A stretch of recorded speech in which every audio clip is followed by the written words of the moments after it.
അന്താരാഷ്ട്ര ക്രിമിനൽ കോടതിക്ക് ഉപരോധം ഏർപ്പെടുത്തിയിരിക്കുകയാണ് American president Donald Trump.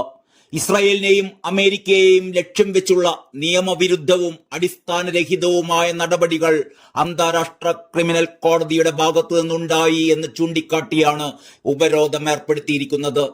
Criminal കോടതിയുമായി ബന്ധപ്പെട്ട ഉദ്യോഗസ്ഥർക്ക് ഇനി ഔദ്യോഗികമായി അമേരിക്കയിൽ പ്രവേശിക്കാനാകില്ല. അന്താരാഷ്ട്ര കോടതി തെറ്റായ കീഴ്വഴക്കങ്ങൾ സൃഷ്ടിക്കുകയാണ് എന്ന് ഉപരോധ ഉത്തരവിൽ ട്രംപ് അപലപിച്ചു.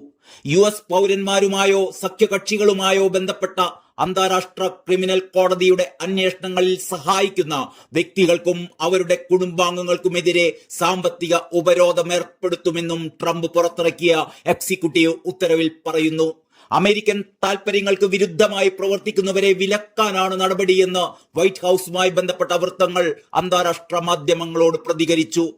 മനുഷ്യരാശിക്കെതിരായ കുറ്റകൃത്യങ്ങൾ, യുദ്ധക്കുറ്റങ്ങൾ, വംശഹത്യ തുടങ്ങിയവക്കെതിരെ നടപടി സ്വീകരിക്കാനാണ് 2002 അന്താരാഷ്ട്ര ക്രിമിനൽ കോടതി സ്ഥാപിതമായത്.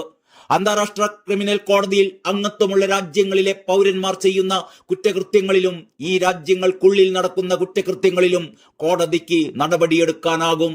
ഗാസ ആക്രമണവുമായി ബന്ധപ്പെട്ട യുദ്ധക്കുറ്റങ്ങളിൽ ഇസ്രായേൽ പ്രധാനമന്ത്രി ബെഞ്ചമിൻ നെതന്യാഹുവിനെതിരെയും മുൻ പ്രതിരോധ മന്ത്രിക്കുമെതിരെയും അറസ്റ്റ് വാറന്റ് പുറപ്പെടുവിച്ച പശ്ചാത്തലത്തിലാണ് ട്രംപ് കോടതിക്കെതിരെ ഇപ്പോൾ ഈ ഉപരോധം ഏർപ്പെടുത്തിയിരിക്കുന്നത്.